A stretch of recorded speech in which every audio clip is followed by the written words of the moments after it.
भरे कदमों से आए माँ शैलपुत्री आपके द्वार, सुख संपत्ति मिले आपको पार।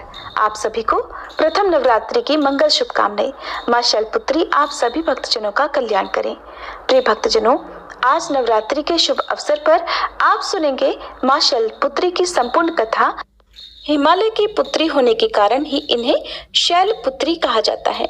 माँ शैलपुत्री का स्वरूप बहुत ही शांत और सरल है। माँ शैलपुत्री के एक हाथ में त्रिशूल और दूसरे हाथ में कमल का पुष्प शोभायमान है। नंदी बैल पर सवार माँ शैलपुत्री को वृषारूढ़ा और उमा के नाम से भी जाना जाता है। माँ शैलपुत्री के विषय में जानने से पहले उनके पुनर्जन्म की कथा सुनना अत्यंत आवश्यक है। दक्ष प्रजापति ब्रह्मा जी के मानस पुत्र थे और उनकी कई पुत्रियां थीं। सभी पुत्रियां गुणवती थीं, लेकिन दक्ष प्रजापति के मन में संतोष नहीं था। वे चाहते थे कि उनके घर में एक ऐसी पुत्री का जन्म हो जो सर्वगुण शक्ति संपन्न हो, सर्व विजयिनी हो। तब प्रजापति दक्ष एक ऐसी ही पुत्री के लिए कठिन तप करने लगे। तप करते करते बहुत दिन बीत गए। तब भगवती आद्या ने प्रकट होकर कहा, हे राजन, मैं तुम्हारे तप से प्रसन्न हूँ। मैं स्वयं पुत्री रूप में तुम्हारे यहाँ जन्म लूंगी। मेरा नाम उस समय सती होगा। मैं सती के रूप में जन्म लेकर अपनी लीलाओं का विस्तार करूंगी। और इस प्रकार भगवती आद्या ने सती रूप में दक्ष प्रजापति के यहाँ जन्म लिया। देवी सती प्रजापति दक्ष की सभी पुत्रियों में अलौकिक थी। उन्होंने बचपन में ही कई ऐसे अलौकिक कृत्य कर दिखाए थे जिन्हें देखकर स्वयं दक्ष प्रजापति को भी विस्मय की लहरों में डूब जाना पड़ा था।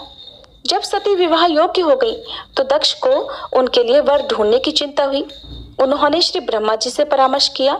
ब्रह्मा जी ने कहा, देवी सती आद्या का अवतार है और आद्या आदि शक्ति और शिव आदि पुरुष है, इसलिए सती के विवाह के लिए शिव ही योग्य और उचित वर है। तब प्रजापति दक्ष ने ब्रह्मा जी की बात मानकर देवी सती का विवाह भगवान शिव के साथ कर दिया। अब देवी सती कैलाश पर्वत में जाकर भगवान शिव के साथ रहने लगी। हालांकि भगवान शिव दक्ष प्रजापति के दामाद थे, फिर भी एक ऐसी घटना घटित हुई जिसके कारण दक्ष के हृदय में भगवान शिव के प्रति वैर और विरोध उत्पन्न हो गया। वह घटना कुछ इस प्रकार थी कि एक बार श्री ब्रह्मा जी ने धर्म के निरूपण के लिए एक विशाल सभा का आयोजन किया। सभी बड़े बड़े देवता सभा में एकत्रित थे। भगवान शिव भी एक और ध्यान मग्न बैठे हुए थे। सभा मंडल में प्रजापति दक्ष का आगमन हुआ। दक्ष प्रजापति के आगमन होते ही सभी देवता तो उठकर खड़े हो गए, किंतु उस समय दो लोग खड़े नहीं हुए, ब्रह्मा जी और भगवान शिव। दक्ष प्रजापति ने ब्रह्मा जी के विषय में तो ये सोचा कि वे तो उनके पिता हैं, अगर वे खड़े नहीं हुए तो कोई बात नहीं, लेकिन शिव जी तो मेरे दामाद हैं, उन्हें तो मेरे सम्मान में उठकर खड़े होना चाहिए था। भगवान शिव तो ध्यान में मग्न थे। उन्होंने इस ओर ध्यान ही नहीं दिया कि सभा में कौन आया है, और न ही उन्होंने उठकर अपने ससुर को प्रणाम किया। तब दक्ष प्रजापति ने इसे अपना अपमान समझा। केवल इतना ही नहीं, उनके हृदय में भगवान शिव के प्रति ईर्ष्या की अग्नि जल उठी। अब वे उनसे बदला लेने के लिए उचित समय और अवसर की प्रतीक्षा करने लगे। भगवान शिव को तो किसी के मान और किसी के अपमान से भला क्या मतलब। वे तो सबको एक समान भाव से देखते हैं। उन्हें तो चारों ओर अमृत ही दिखाई पड़ता है। जहां अमृत होता है फिर वहां कड़वाहट और कसैलेपन का भला क्या काम। भगवान शिव कैलाश पर्वत में रात दिन राम राम कहा करते थे। एक दिन देवी सती के मन में जिज्ञासा उत्पन्न हुई। उन्होंने अवसर पाकर भगवान शिव से एक प्रश्न किया कि हे प्रभु, आप हर समय राम राम क्यों कहते रहते हैं? राम कौन है? तब भगवान शिव ने देवी को उत्तर दिया कि देवी, राम आदि पुरुष है, स्वयंभू है और मेरे आराध्य हैं, सगुण भी हैं और निर्गुण भी हैं। किंतु देवी सती के कंठ के नीचे ये बात नहीं उतरी। वे तो भगवान शिव को ही सर्वोपरि समझती थी। वे सोचने लगी कि अयोध्या के राजा दशरथ के पुत्र श्री राम आदि पुरुष के अवतार कैसे हो सकते हैं। वे तो खुद आजकल अपनी पत्नी सीता जी के वियोग में दंडक वन में उन्मत्तों की तरह विचरण कर रहे हैं। वृक्ष और लताओं से उनका पता पूछते फिर रहे हैं। फिर अगर वे आदि पुरुष के अवतार होते तो क्या इस प्रकार आचरण करते? क्या वे आसानी से सीता जी का पता नहीं लगा लेते, उन्हें पा नहीं लेते? अब देवी सती के मन में श्री राम की परीक्षा लेने का विचार उत्पन्न हुआ। अब देवी खुद सीता जी का रूप धारण करके दंडक वन में जा पहुंची और श्री राम जी के सामने प्रकट हो गई। भगवान श्री राम ने सती को देवी सीता के रूप में देखा तो कहने लगे, माते आप अकेले यहाँ वन में कहाँ घूम रही हैं? भोलेनाथ कहाँ हैं? भोलेनाथ तो नजर नहीं आ रहे। भगवान श्री राम के ऐसा पूछने पर अब तो देवी सती से कोई भी उत्तर देते नहीं बना। वे तुरंत ही अदृश्य हो गई और मन ही मन पश्चाताप करने लगी कि उन्होंने तो व्यर्थ ही श्री राम पर संदेह किया। देवी सती तो अपना रूप बदलकर श्री राम के पास गई थी, फिर भी श्री राम ने उन्हें पहचान लिया। अब ये सोचकर देवी सती वापस कैलाश पर्वत पर गई। वे भगवान शिव को इस विषय में कुछ भी बताकर नहीं गई थी। जब भगवान शिव ने उन्हें कैलाश पर्वत पर वापस आते देखा तो कहने लगे, सती आपने सीता जी के रूप में श्री राम की परीक्षा लेकर बिल्कुल भी अच्छा नहीं किया। सीता जी मेरी आराध्या हैं, अब तुम मेरी अर्धांगिनी कैसे रह सकती हो? इस जन्म में हम और तुम पति और पत्नी के रूप में नहीं मिल सकते। शिव जी का ये कथन सुनकर देवी सती को बहुत दुख पहुंचा, लेकिन अब क्या हो सकता था? शिव जी के मुख से निकली हुई बात असत्य कैसे हो सकती थी? इसके बाद शिव जी समाधि में लीन हो गए। देवी सती दुख और पश्चाताप की लहरों में डूबने लगी। उन्हीं दिनों देवी सती के पिता कनखल में बहुत बड़ा यज्ञ कर रहे थे। उन्होंने उस यज्ञ में सभी देवी देवताओं और मुनियों को आमंत्रित किया था, किंतु शिव जी को निमंत्रण नहीं भेजा, क्योंकि उनके मन में शिव जी के प्रति ईर्ष्या जो भरी थी। कैलाश पर्वत पर जब देवी सती को ये पता चला कि उनके पिता बहुत बड़ा यज्ञ कर रहे हैं, तो उनका भी मन यज्ञ में सम्मिलित होने के लिए मचल उठा। उसी समय आकाश मार्ग से कई विमान उनके पिता के यहाँ होने वाले यज्ञ में जाते हुए दिखाई पड़े। देवी सती ने उन विमानों को देखकर भगवान शिव से पूछा कि प्रभु, ये सभी विमान किसके हैं और कहाँ जा रहे हैं? तब भगवान शंकर ने उन्हें बताया कि आपके पिता ने एक यज्ञ की रचना की है। देवता और देवांगनाएं इन विमानों में बैठकर उसी यज्ञ में सम्मिलित होने के लिए जा रहे हैं। तब देवी सती ने प्रश्न किया कि प्रभु, क्या मेरे पिता ने आपको यज्ञ में सम्मिलित होने के लिए निमंत्रण नहीं भेजा? भगवान शिव ने उत्तर दिया कि आपके पिता मुझसे वैर रखते हैं, फिर वे भला मुझे क्यों बुलाने लगे? देवी सती मन ही मन सोचने लगी, फिर बोली, हे नाथ, यज्ञ के अवसर पर मेरी बहनें भी जरूर आएंगी। उनसे मिले हुए मुझे बहुत दिन हो गए हैं। अगर आपकी आज्ञा हो तो मैं भी अपने पिता के घर जाना चाहती हूँ। यज्ञ में सम्मिलित हो लूंगी और अपनी बहनों से भी मिलने का सुअवसर मिल जाएगा। भगवान शिव ने देवी सती को समझाया कि देवी, इस समय वहां जाना उचित नहीं होगा। आपके पिता मुझसे वैर भाव रखते हैं, हो सकता है वे आपका भी अपमान करें, और फिर बिना बुलाए किसी के घर जाना ठीक नहीं होगा। किंतु देवी सती अपने मायके जाने के लिए हठ करती रही, बार बार एक ही बात दोहराती रही, और उनकी इच्छा देखकर फिर भगवान शिव ने उन्हें जाने की आज्ञा दे दी। उनके साथ ही अपना एक गण भी भेज दिया, जिनका नाम था वीरभद्र। देवी सती वीरभद्र के साथ अपने पिता के घर गई, किंतु वहां पर किसी ने भी उनसे प्रेम पूर्वक व्यवहार नहीं किया। दक्ष ने भी उन्हें देखकर कहा कि तुम यहाँ पर क्या मेरा अपमान कराने आई हो? अपनी बहनों को तो देखो, वे किस तरह तरह के सुंदर अलंकारों और वस्त्र आभूषणों से सुसज्जित हैं। तुम्हारे शरीर पर तो केवल बाघंबर है। तुम्हारा पति शमशानवासी और भूतों का नायक है, वो तुम्हें बाघंबर छोड़कर भला और पहना भी क्या सकता है? दक्ष के ऐसा कहने से देवी सती के हृदय में पश्चाताप का सागर उमड़ पड़ा। अब वे पश्चाताप करते हुए सोचने लगी कि उन्होंने यहाँ आकर तो बिल्कुल भी अच्छा नहीं किया। भगवान तो ठीक ही कह रहे थे कि बिना बुलाए पिता के घर भी जाना नहीं चाहिए। अब क्या हो सकता है? अब तो मैं आ ही गई हूँ। पिता के कड़वे और अपमानजनक शब्द सुनकर भी देवी सती मौन रही। फिर वे उस यज्ञ मंडप में गई जहां सभी देवता और ऋषि मुनि बैठे हुए थे, और यज्ञ कुंड में धू धू करती हुई अग्नि चल रही थी और उस अग्नि में आहुतियां डाली जा रही थी। देवी सती ने यज्ञ मंडप में सभी देवताओं के तो भाग देखे, किंतु भगवान शिव का भाग नहीं देखा। वे भगवान शिव का भाग न देखकर फिर अपने पिता से बोली, हे पिता श्रेष्ठ, यज्ञ में तो सबके भाग दिखाई पड़ रहे हैं, किंतु कैलाशपति का कोई भाग नहीं, आपने उनका भाग क्यों नहीं दिया? प्रजापति दक्ष ने बड़े गर्व से उन्हें बताया, पुत्री, मैं तुम्हारे पति को देवता नहीं समझता। अरे वो तो भूतों का स्वामी, नग्न रहने वाला और हड्डियों की माला धारण करने वाला है। वो देवताओं की पंक्ति में बैठने योग्य नहीं है, भला उसे कौन भाग देगा?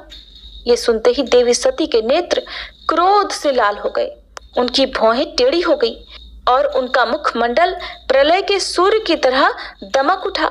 उन्होंने पीड़ा और अपमान से तिल मिलाते हुए कहा, ओह, मैं इन शब्दों को कैसे सुन रही हूँ? मुझे धिक्कार है। देवताओं, तुम्हें भी धिक्कार है। तुम भी उन कैलाशपति के लिए इन शब्दों को भला कैसे सुन सकते हो, जो मंगल के प्रतीक हैं और जो क्षण मात्र में संपूर्ण सृष्टि को नष्ट करने की शक्ति रखते हैं? वे मेरे स्वामी हैं। नारी के लिए उसका पति ही स्वर्ग होता है। जो नारी अपने पति के लिए अपमानजनक शब्दों को सुनती है, उसे नरक में जाना पड़ता है। पृथ्वी सुनो, आकाश सुनो और देवताओं तुम भी सुनो। मेरे पिता ने मेरे स्वामी का अपमान किया है। मैं अब एक क्षण भी जीवित नहीं रहना चाहती। देवी सती अपने इन वचनों को समाप्त करती हुई देखते ही देखते यज्ञ के कुंड में कूद पड़ी। जलती हुई आहुतियों के साथ उनका शरीर भी जलने लगा। यज्ञ मंडप में खलबली हो गई, हाहाकार मच गया। देवता उठकर खड़े हो गए। वीरभद्र ये सब देखकर क्रोध से कांप उठे और वे उछल उछल कर यज्ञ का विध्वंस करने लगे। यज्ञ मंडप में भगदड़ मच गई। देवता और ऋषि मुनि भाग खड़े हुए। वीरभद्र ने देखते ही देखते प्रजापति दक्ष का मस्तक काट कर फेंक दिया और ये समाचार कैलाश पर्वत पर विराजमान भगवान शिव को भी पता चला। सुनते ही वे प्रचंड आंधी की तरह कनखल जा पहुंचे। देवी सती के जले हुए शरीर को देखकर भगवान शिव अपने आप को भी भूल गए। देवी सती के प्रेम और उनकी भक्ति ने भगवान के मन को व्याकुल कर दिया था। उन शंकर जी के मन को व्याकुल कर दिया था जिन्होंने काम पर भी विजय पाई थी और जो सारी सृष्टि को नष्ट करने की क्षमता रखते थे। वे देवी सती के प्रेम में खो गए, बेसुध हो गए। फिर भगवान शिव ने उन्मत्त की तरह देवी सती के जले हुए शरीर को कंधे पर रख दिया और वे सभी दिशाओं में भ्रमण करने लगे। भगवान शिव और देवी सती के इस अलौकिक प्रेम को देखकर पृथ्वी रुक गई, हवा रुक गई, जल का प्रवाह ठहर गया। यहाँ तक कि देवतागण भी अपनी अपनी सांसें थामकर इस भयानक और दारुण दृश्य को देखने लगे। सृष्टि व्याकुल हो गई। सृष्टि के सभी प्राणी त्राहिमाम त्राहिमाम करने लगे। भयानक संकट उपस्थित देखकर सृष्टि के पालक भगवान श्री हरि आगे बढ़े। वे भगवान शिव की बेसुधी में अपने चक्र से देवी सती के एक एक अंग को काट काट कर गिराने लगे। धरती पर 51 जगह पर देवी सती के अंग कट कट कर गिरे। देवी सती के जब सारे अंग कट कर गिर गए, तब भगवान शिव पुनः अपने आप में आए। जब वे अपने आप में आए तो पुनः सृष्टि के सारे कार्य चलने लगे। धरती पर जिन 51 स्थानों पर देवी सती के अंग कट कट कर गिरे थे, वे ही स्थान आज शक्तिपीठ के नाम से जाने जाते हैं। आज भी उन स्थानों में देवी सती का पूजन होता है, उपासना की जाती है। इस प्रकार यज्ञ मंडप में अपने शरीर को भस्म करने के बाद देवी सती ने हिमालय के घर पर उनकी पुत्री के रूप में जन्म लिया था। हिमालय अर्थात शैल की पुत्री होने के कारण ही उन्हें अगले जन्म में शैलपुत्री रूप में पूजा जाने लगा। प्रिय श्रोताओं, ये थी शैलपुत्री माँ की कथा। अब सुने श्री महिषासुर मर्दिनी स्तोत्र का हिंदी अनुवाद।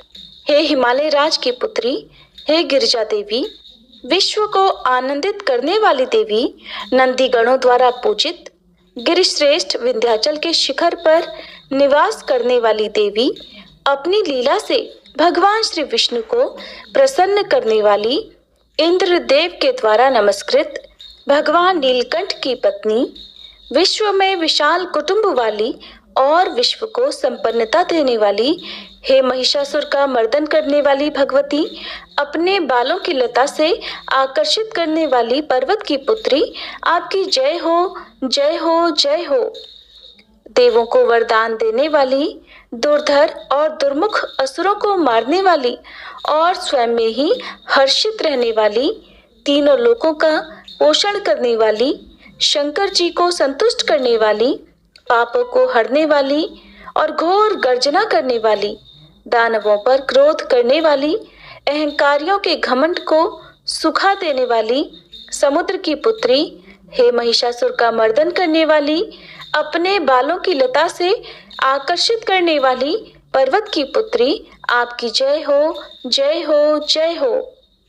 हे जगत माता, हे मेरी माँ, प्रेम से कदम्ब के वन में वास करने वाली, हास्य भाव में रहने वाली, हिमालय के शिखर पर स्थित, अपने भवन में विराजित, मधु की तरह मधुर, मधु कैटभ का मद नष्ट करने वाली, महिष को विदीर्ण करने वाली, सदा युद्ध में लिप्त रहने वाली, हे महिषासुर का मर्दन करने वाली, अपने बालों की लता से आकर्षित करने वाली पर्वत की पुत्री, आपकी जय हो, जय हो, जय हो।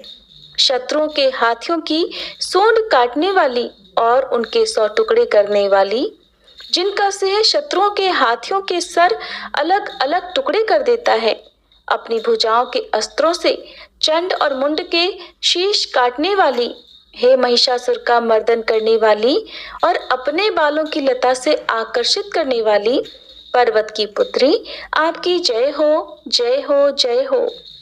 रण में मदोन्मत्त शत्रुओं का वध करने वाली, अजर अविनाशी शक्तियां धारण करने वाली, प्रमथनाथ अर्थात शिव जी की चतुराई जानकर उन्हें अपना दूत बनाने वाली, दुर्मति और बुरे विचार वाले दानव के दूत के प्रस्ताव का अंत करने वाली, हे महिषासुर का मर्दन करने वाली, अपने बालों की लता से आकर्षित करने वाली पर्वत की पुत्री, आपकी जय हो, जय हो, जय हो।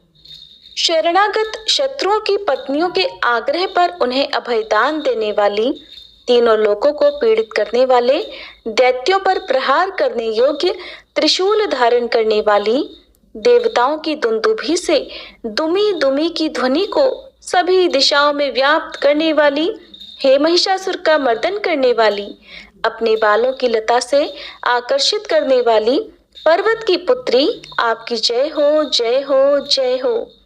मात्र अपनी हुंकार से धूम्र लोचन राक्षस को धूम्र अर्थात धुएं के समान भस्म करने वाली, युद्ध में कुपित रक्त बीज के रक्त से उत्पन्न अन्य रक्त बीजों का रक्त पीने वाली, शुंभ और निशुंभ दैत्यों की बलि से शिव जी और भूत प्रेतों को तृप्त करने वाली, हे महिषासुर का मर्दन करने वाली, अपनी बालों की लता से आकर्षित करने वाली पर्वत की पुत्री, आपकी जय हो, जय हो, जय हो। युद्ध भूमि में जिनके हाथों के कंगन धनुष के समान चमकते हैं, जिनके सोने के तीर शत्रुओं को विदीर्ण करके लाल हो जाते हैं और उनकी चीखें निकालते हैं, चारों प्रकार की सेनाओं, हाथी, घोड़ा, पैदल, रथ का संहार करने वाली, अनेक प्रकार की ध्वनि करने वाले, बटुकों को उत्पन्न करने वाली, हे महिषासुर का मर्दन करने वाली, अपने बालों की लता से आकर्षित करने वाली पर्वत की पुत्री, आपकी जय हो, जय हो, जय हो। देवांगनाओं के तत् था थेई थेई आदि शब्दों से युक्त भावमय नृत्य में मग्न रहने वाली, कु कुथ अड्डी विभिन्न प्रकार की मात्राओं वाले ताल वाले स्वर्गीय गीतों को सुनने में लीन, मृदंग की धू धुकुट धीमी धीमी आदि गंभीर ध्वनि सुनने में लिप्त रहने वाली, हे महिषासुर का मर्दन करने वाली, अपने बालों की लता से आकर्षित करने वाली पर्वत की पुत्री, आपकी जय हो, जय हो, जय हो। जय जयकार करने और स्तुति करने वाले, समस्त विश्व के द्वारा नमस्कृत, अपने नुपुर के झंझन और झिमझिम शब्दों से भूतपति महादेव को मोहित करने वाली, नटी नटों के नायक अर्धनारीश्वर के नृत्य से सुशोभित नाट्य में तल्लीन रहने वाली, हे महिषासुर का मर्दन करने वाली, अपने बालों की लता से आकर्षित करने वाली पर्वत की पुत्री, आपकी जय हो, जय हो, जय हो। आकर्षक कांति के साथ अति सुंदर मन से युक्त और रात्रि के आश्रय अर्थात चंद्रदेव की आभा को अपने चेहरे की सुंदरता से फीका करने वाली, काले भंवरों के समान सुंदर नेत्रों वाली, हे महिषासुर का मर्दन करने वाली, अपने बालों की लता से आकर्षित करने वाली पर्वत की पुत्री, आपकी जय हो, जय हो, जय हो। महायोद्धाओं से युद्ध में चमेली के पुष्पों की तरह कोमल स्त्रियों के साथ रहने वाली तथा चमेली की लताओं की तरह कोमल भील स्त्रियों से जो झिंगुरों के झुंड की तरह घिरी हुई हैं, चेहरे पर उल्लास से उत्पन्न उषा काल के सूर्य और खिले हुए लाल पुष्प के समान मुस्कान वाली, हे महिषासुर का मर्दन करने वाली, अपने बालों की लता से आकर्षित करने वाली पर्वत की पुत्री, आपकी जय हो, जय हो, जय हो। जिसके कानों से लगातार मद बहता रहता है, उस हाथी के समान उत्तेजित हे गजेश्वरी, तीनों लोकों के आभूषण, रूप, सौंदर्य, शक्ति और कलाओं से सुशोभित हे राजपुत्री, सुंदर मुस्कान वाली स्त्रियों को पाने के लिए मन में मोह उत्पन्न करने वाली मनमथ की पुत्री के समान, हे महिषासुर का मर्दन करने वाली, अपने बालों की लता से आकर्षित करने वाली पर्वत की पुत्री, आपकी जय हो, जय हो, जय हो। जिनका कमलदल के समान कोमल, स्वच्छ और कांति से युक्त मस्तक है, हंसों के समान जिनकी चाल है, जिनसे सभी कलाओं का उद्भव हुआ है, जिनके बालों में भंवरों से घिरे कुमुदनी के पुष्प और बकुल पुष्प सुशोभित हैं, उन महिषासुर का मर्दन करने वाली, अपने बालों की लता से आकर्षित करने वाली पर्वत की पुत्री, जय हो, जय हो, जय हो। जिनके हाथों की मुरली से बहने वाली ध्वनि से कोयल की आवाज भी लज्जित हो जाती है, जो खिले हुए फूलों से रंगीन पर्वतों से विचरती हुई पुलिंद जनजाति की स्त्रियों के साथ मनोहर गीत गाती हैं, जो सद्गुणों से संपन्न शबरी जाति की स्त्रियों के साथ खेलती हैं, उन महिषासुर का मर्दन करने वाली, अपने बालों की लता से आकर्षित करने वाली पर्वत की पुत्री, आपकी जय हो, जय हो, जय हो। जिनकी चमक से चंद्रमा की रोशनी फीकी पड़ जाए, ऐसे सुंदर रेशम के वस्त्रों से जिनकी कमर सुशोभित है, देवताओं और असुरों के सर झुकने पर उनके मुकुट की मणियों से जिनके पैरों के नाखून चंद्रमा की तरह दमकते हैं, और जैसे सोने के पर्वतों पर विजय पाकर कोई हाथी मदोन्मत्त हो जाता है, वैसे ही देवी के उरोज कलश की तरह प्रतीत होते हैं। ऐसी हे महिषासुर का मर्दन करने वाली, अपने बालों की लता से आकर्षित करने वाली पर्वत की पुत्री, आपकी जय हो, जय हो, जय हो। सहस्त्रों दैत्यों के सहस्त्रों हाथों से सहस्त्रों युद्ध जीतने वाली और सहस्त्रों हाथों से पूजित सुर तारक उत्पन्न करने वाली, उसका तारकासुर के साथ युद्ध कराने वाली, राजा सुरथ और समाधि नामक वैश्य की भक्ति से समान रूप से संतुष्ट होने वाली, हे महिषासुर का मर्दन करने वाली, बालों की लता से आकर्षित करने वाली पर्वत की पुत्री, आपकी जय हो, जय हो, जय हो। जो भी आपके दयामय पद कमलों की सेवा करता है, हे कमले, वह व्यक्ति कमल निवास कैसे न बने। हे शिवे, आपके पद कमल ही परम पद है, उनका ध्यान करने पर भी परम पद मैं कैसे नहीं पाऊंगा। हे महिषासुर का मर्दन करने वाली, बालों की लता से आकर्षित करने वाली पर्वत की पुत्री, आपकी जय हो, जय हो, जय हो। सोने के समान चमकते हुए नदी के जल से जो आपके रंग भवन में छिड़काव करेगा, वो इंद्राणी के वक्ष से आलिंगित होने वाले इंद्र के समान सुखानुभूति को क्यों नहीं पाएगा। हे वाणी, हे महासरस्वते, आप में मांगल्य का निवास है, मैं आपके चरणों की शरण लेता हूँ। हे महिषासुर का मर्दन करने वाली, बालों की लता से आकर्षित करने वाली पर्वत की पुत्री, आपकी जय हो, जय हो, जय हो। आपका निर्मल चंद्र समान मुख चंद्रमा का निवास है, जो सभी अशुद्धियों को दूर कर देता है। नहीं तो क्यों मेरा मन इंद्रपुरी की सुंदर स्त्रियों से विमुख हो गया है। मेरे मत के अनुसार आपकी कृपा के बिना शिव नाम के धन की प्राप्ति कैसे संभव हो सकती है। हे महिषासुर का मर्दन करने वाली, बालों की लता से आकर्षित करने वाली पर्वत की पुत्री, आपकी जय हो, जय हो, जय हो। हे दीनों पर दया करने वाली उमा, मुझ पर भी दया कर ही दो। हे जगत जननी, जैसे आप दया की वर्षा करती हो वैसे ही तीरों की भी वर्षा करती हो, इसलिए इस समय जैसा आपको उचित लगे वैसा करो। मेरे पाप और ताप दूर कर दो। हे महिषासुर का मर्दन करने वाली, बालों की लता से आकर्षित करने वाली पर्वत की पुत्री, आपकी जय हो, जय हो, जय हो। प्रिय भक्तजनों, अब हम सभी मिलकर माता रानी से क्षमा याचना करते हैं ताकि हमारे द्वारा हुई किसी भी गलती के लिए माता रानी हमें क्षमा कर सके। हे परमेश्वरी, मेरे द्वारा रात दिन सहस्त्रों अपराध होते रहे हैं, अतः आप मुझे अपनी सेवक समझकर कृपा पूर्वक मेरे उन अपराधों को क्षमा करो।